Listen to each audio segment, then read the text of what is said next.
Pralaimėjote šias rungtynes, skaudus pralaimėjimas, buvo ir nemalonus epizodas rungtynių pabaigoje, palietęs ir jūsų komandos narį.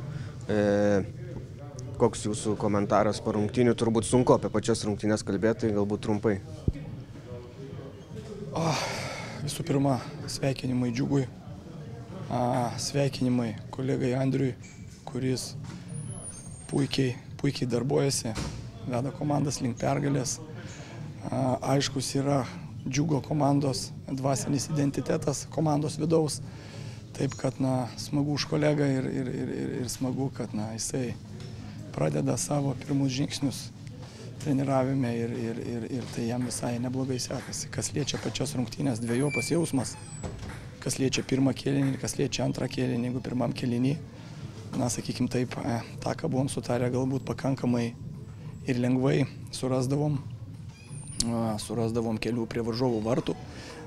Trūkdavo tik tai paskutinio perdavimo ar paskutinio smūgio. Galų gale po standarto virpstą pataikėm ir sakykim taip. Bet kas liečia antrą kėlinį, tai mes buvom prasti visame kame. Mes negalim būti geri tik tai, kaip sakyti, vieną mėnesį ar vieną kėlinį. Mes turim būti geri visas 90 minučių.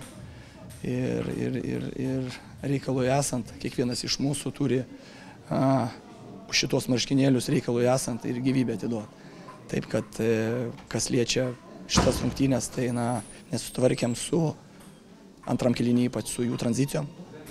Jie pakankamai lengvai žaidinėjo, atakuodavo tas erdves, mes per lėtai persigrupuodavom, kas liečia žaidimą gynyboje. Ir aišku, tas neapdairus elgesys mūsų komandos žaidėjo, kuomet mes gaunam raudoną, o prieš tai 11 metrų baudinys, kur mes turėtumėm persistumti ir galvoti apie puolimą, mes sunku kažką komentuoti daugiau. Kaip suprantu, daugiausiai priekaištų gynybai. Gynyba prasideda nuo puolėjų. Pirmas gynėjas yra mūsų puolėjas, taip kad čia ne gynėjam, o apskritai visai komandai yra labai daug priekaištų. Po praėjusių rungtynių minėjote, jog labai buvote patenkintas progomis, reikėtų tik su realizacija padirbėti. Kaip šiuo aspektu žiūrite po šių rungtynių?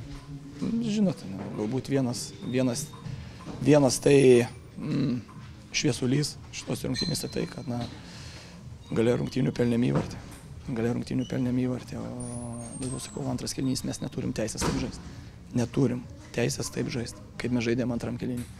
Mes turim būti geri visas 90 minučių.